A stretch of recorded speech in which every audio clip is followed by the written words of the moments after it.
You need to be able to trust your own word.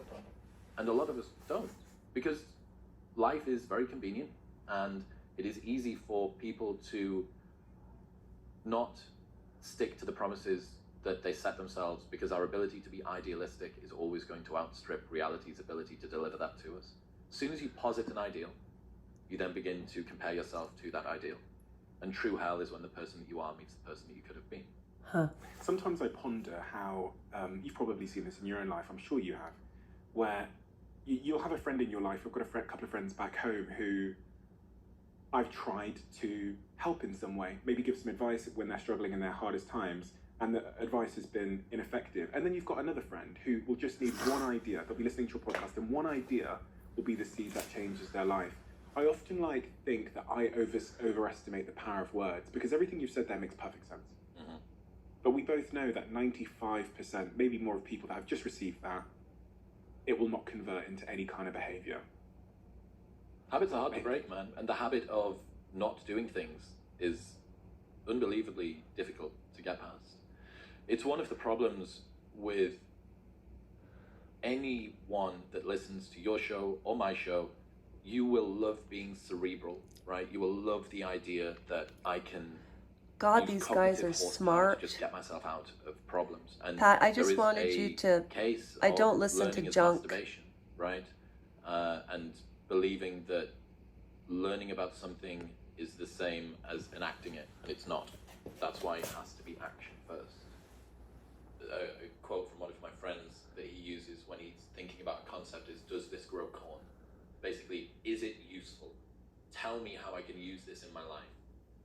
Does it grow fucking corn, right? It's this beautiful sounding concept, cognitive bias. That helps Okay, me what is he understand talking the way about? that Just my get brain to the works, points my I wanted to relationship share with with you, everybody else. Pat. Sorry. How do I use that in my life? Give me something to apply it to. And that's why with the confidence thing, It's about self-esteem, this choose thing. that you will never break to yourself. I didn't know men I'm going had to low get on time self-esteem. Next month, I'm not going to hit the snooze button. If you do that and you look back in a month and you go, oh my God, that's the first time I've done that in forever, maybe. Yeah. That's a big win.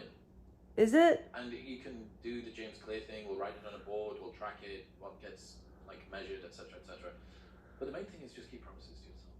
Yeah. And that is a good way to go from, here is an insight I learned about, I want to do breathwork, cold plunge, go to the gym, fast until 12 midday. No, how about get a job and a life? Whatever it is, right, that you want to do, turn it into a promise.